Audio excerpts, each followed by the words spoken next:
Muy buenas noches, sean bienvenidos a El Bosque de Frederick. Hoy vamos a escuchar 3 historias sobre muñecos aterradores. Siéntanse libres de acompañarnos en este nuevo recorrido por el bosque más tétrico. En esta fría y solitaria noche, a disfrutar de estas 3 historias de terror. Ponte cómodo o cómoda porque aquí comenzamos.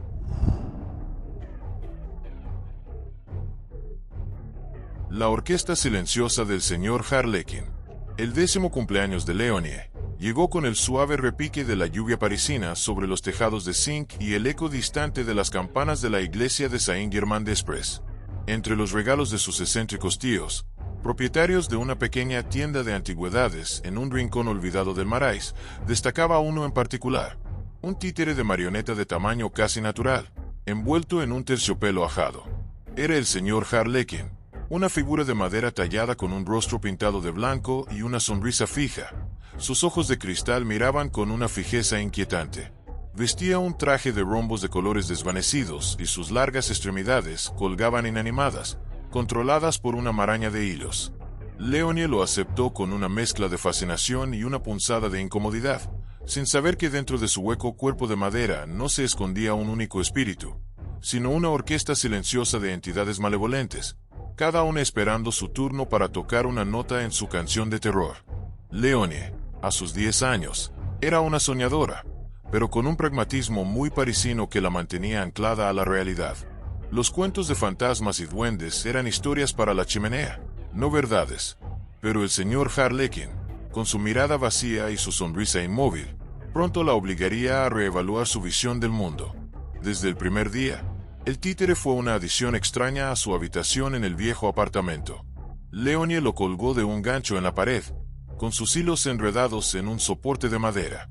Al principio, solo notó el constante crujido de la madera vieja de la casa, pero después de unas noches, un patrón comenzó a emerger. Cada mañana, las extremidades del señor Harlequin parecían haber cambiado de posición. Un brazo levantado, una pierna flexionada, como si hubiera estado bailando en la oscuridad. Lo atribuyó a la inestabilidad del gancho, pero una inquietud creció en su pecho. Los incidentes se hicieron más notorios. Pequeños objetos de su tocador aparecían desparramados por el suelo. Un libro se caía de su estante con un golpe seco. Leonie juraba escuchar un leve tintineo proveniente de los hilos de la marioneta por la noche, como si alguien los estuviera moviendo suavemente. A veces, se convertía en un susurro apenas audible, una multitud de voces que parecían superponerse, una cacofonía ahogada de risitas, gruñidos y lamentos. No eran palabras, sino una legión de sonidos que chocaban y se mezclaban, una orquesta de disonancias que solo ella parecía escuchar. El miedo comenzó a filtrarse en Leonie. Empezó a monitorear al señor Harlequin. Lo ataba con una cinta para que no pudiera moverse, pero, al día siguiente, la cinta aparecía deshecha, y el títere estaba de nuevo en una nueva postura, la sonrisa fija más ominosa que nunca.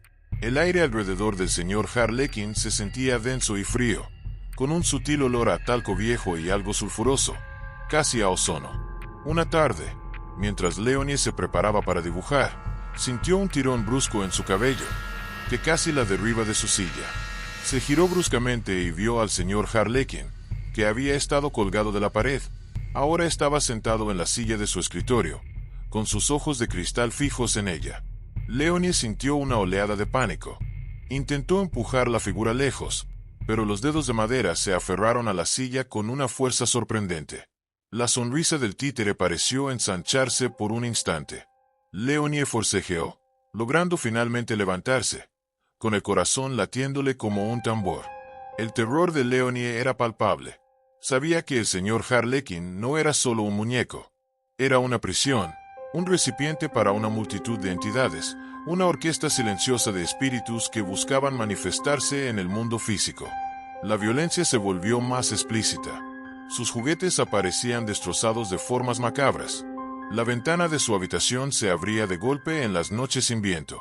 Una noche, mientras dormía, sintió un peso helado sobre sus pies, y el señor Harlequin estaba de pie en el borde de su cama, su rostro inexpresivo y sus ojos de cristal brillando con una luz rojiza en la oscuridad, rodeados por una tenue neblina.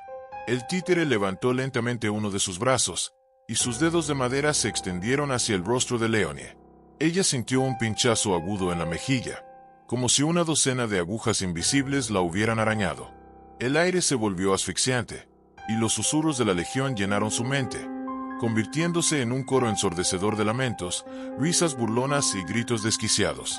Eran las voces de una compañía de teatro maldita, de niños olvidados, de almas retorcidas que habían encontrado un nuevo escenario en el títere. Leonie gritó, un grito desgarrador que perforó el silencio de la noche. Sus padres, alertados, corrieron a su habitación, encendiendo las luces. Encontraron a Leonie jadeando en la cama, con marcas rojas de rasguños en la mejilla. El señor Harlequin estaba colgado de nuevo en su gancho en la pared, inerte, su sonrisa fija e inmutable. La habitación parecía normal, salvo por el aire frío y el sutil olor a ozono. Sus padres, alarmados por las marcas y el evidente estado de pánico de Leonie, atribuyeron todo a pesadillas y a la imaginación, a pesar de sus desesperadas súplicas. Para tranquilizarla, prometieron llevar el títere a la tienda de sus tíos al día siguiente. Pero el horror no había terminado. Mientras Leonie intentaba dormir, sintió una vibración bajo su colchón. El tintineo de los hilos del títere comenzó de nuevo, más fuerte esta vez, acompañado por la cacofonía de susurros que ascendían por la casa, una marea oscura de voces que se arrastraban desde el pasillo. Los ojos de cristal del señor Harlequin, aunque encerrado en la habitación, parecían brillar a través de las paredes, una promesa de que la orquesta silente no se daría por vencida tan fácilmente. Leonie sabía que el señor Harlequin no era solo un títere, era un teatro ambulante, un cuerpo hueco habitado por una multitud de entidades que se negaban a ser silenciadas. Y ellos, los habitantes del títere, estaban buscando su público, listos para desatar una verdadera sinfonía de terror sobre la casa, a través de los espasmos inquietos y la furia contenida del señor Harlequin. Sabía que la función apenas había comenzado, y que su vida se había convertido en el escenario principal. El coro de voces quebradas del Guignol Fantôme. El 10º cumpleaños de Antoine llegó con el aroma a lavanda y pan recién horneado que se esparcía por las calles empedradas de Colmar, un pintoresco pueblo en la región de Alsacia, Francia, famoso por su festival anual de marionetas.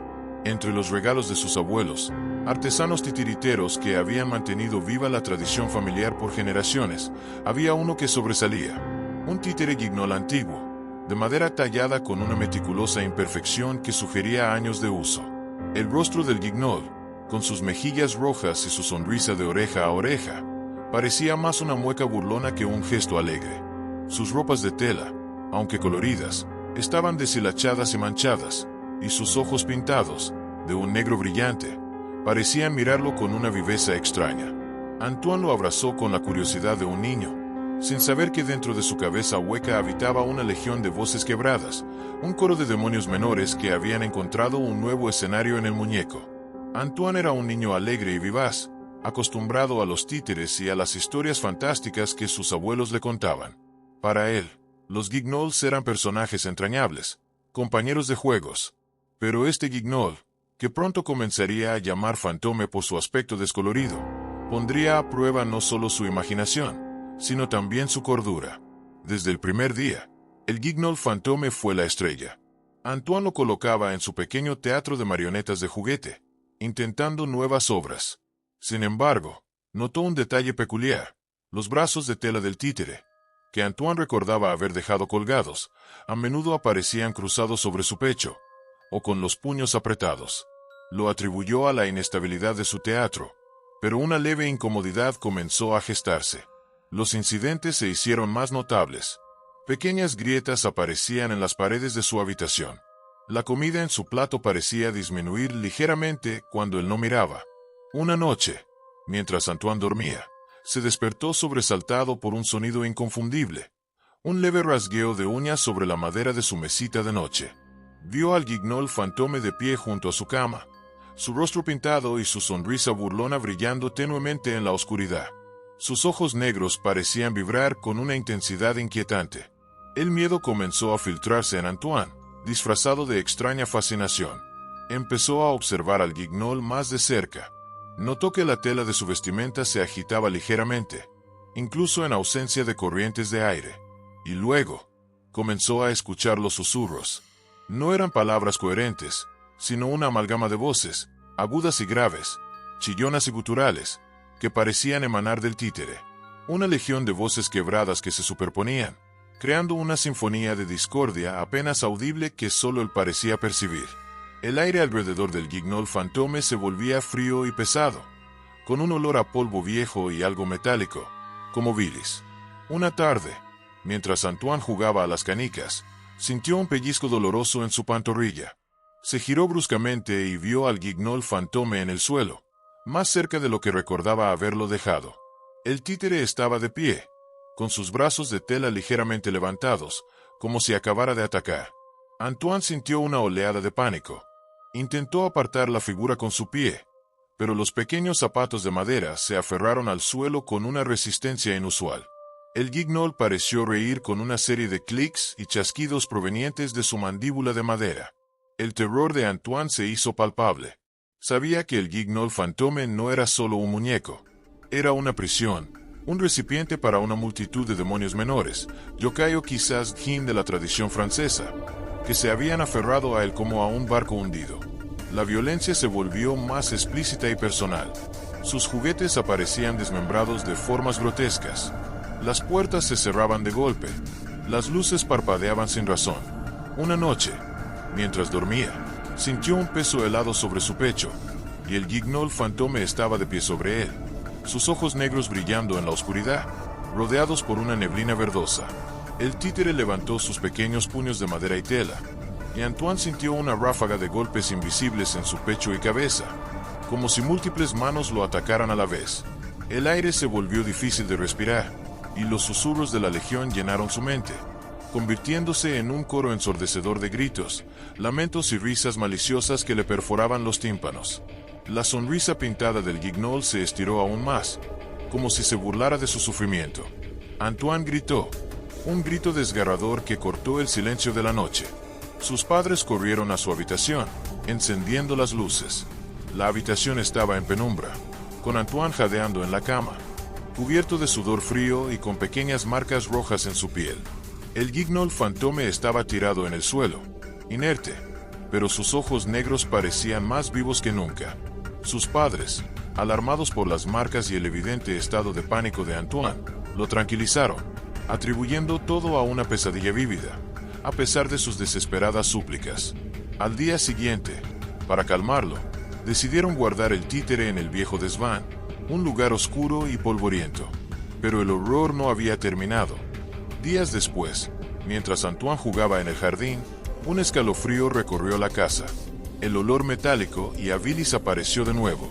El aire se volvió frío, y desde el desván, un coro de voces distorsionadas comenzó a ascender, una cacofonía creciente de susurros y murmullos que se superponían, como una marea oscura que bajaba por la escalera. El Guignol Fantôme, aunque encerrado, parecía irradiar una presencia que se sentía por toda la casa. Antoine sabía que el Guignol Fantôme no era solo un títere, era un recipiente, un hogar para una multitud de entidades malevolentes que se negaban a ser confinadas. Y ellos, los habitantes de la figura de madera, estaban buscando su libertad, listos para desatar el verdadero horror sobre la casa y sobre él, a través de los espasmos inquietos y la furia silenciosa del Guignol Fantôme. Sabía que la función de este títere estaba lejos de terminar, y que el coro de voces quebradas solo había comenzado a afinar sus disonancias. La Orquesta Silenciosa, la escritora de novelas de misterio, Camille Lefebvre, y su compañero fotógrafo, Marc, viajan a la pintoresca Provenza francesa en busca de inspiración. Su destino es la vieja casa del difunto marionetista Jacques Dubois, un hombre solitario y enigmático que, según los rumores locales, había creado un muñeco de ventrílocuo tan realista que resultaba aterrador. Camille, que había considerado las historias de objetos malditos como meros arquetipos literarios, se enfrentaría pronto a una realidad mucho más siniestra. Al entrar en la desolada casa, un aire opresivo y viciado los envuelve. El olor dulzón y pútrido a madera vieja y a decadencia los guía al estudio de Jacques, el corazón de la casa. Allí, cubierto por una lona, encuentran al muñeco de Jacques, una figura de tamaño natural, con un rostro de astuta benevolencia, ojos de cristal que parecían seguirte y una boca lista para hablar. Un regalo póstumo que el sobrino de Jack, perturbado por su realismo, había dejado olvidado. Al retirar la lona, el aire se vuelve gélido y el olor nauseabundo se intensifica. Es entonces cuando escuchan un débil murmullo que emana de la figura de madera. No es una voz, sino un coro ininteligible de sonidos superpuestos, un diálogo del silencio que se filtra de la boca del muñeco. Camille y Mark, a pesar del terror que los invade, se ven atrapados por una fascinación mórbida. La escritora, guiada por su curiosidad, había investigado la vida de Jack Dubois. Descubrió que el marionetista se había obsesionado con la idea de crear el títere perfecto, uno capaz de albergar múltiples almas. Se rumoreaba que, en su desesperación, había abierto puertas que debieron permanecer cerradas. De repente, la boca del muñeco se abre con un chasquido seco y sus ojos de cristal se dilatan, tornándose de un rojo brillante. Una ráfaga de aire helado y pútrido sale de su boca, y el coro de voces se intensifica. Camille logra distinguir palabras sueltas como libertad, carne y juega, pronunciadas por distintas voces que emanan de la misma garganta de madera. El muñeco, que había estado inerte, comienza a convulsionarse violentamente, como si una fuerza interna lo impulsara. Se levanta de la silla y avanza hacia ellos. Aterrorizados, Camille y Mark huyen de la casa. Son perseguidos por el sonido de los golpes del muñeco y el coro de voces demoníacas que susurra amenazas en sus oídos. Objetos vuelan por los pasillos y sienten presencias frías que rozan sus cuerpos. Finalmente, logran escapar al aire libre y se desploman en el suelo, jadeando. Al mirar hacia atrás, juran ver los ojos rojos del muñeco brillando en la oscuridad de la ventana del estudio. La experiencia marca un antes y un después para Camille. De vuelta en París, las historias de misterio, que antes eran su pasión, ahora tienen una resonancia siniestra. El diálogo del silencio del muñeco la atormenta en las noches, un eco constante del horror que presenció. La historia advierte que, si alguna vez te aventuras por los pueblos de la Provenza y te encuentras con una casa que parece respirar maldad, no debes acercarte. El muñeco de Jack, la orquesta silenciosa del señor Harlequin, guarda un secreto mortal, y las almas que lo habitan, una vez que te encuentran, no te dejarán ir.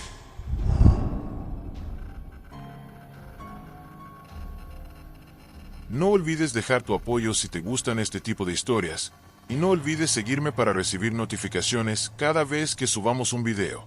Y si tienes algún relato que te gustaría que contemos en un próximo video, puedes dejármelo en comentarios. Con gusto te leeré. Sin más que decir en esta ocasión, me despido, esperando que esta noche no te toque encontrarte con algún muñeco poseído.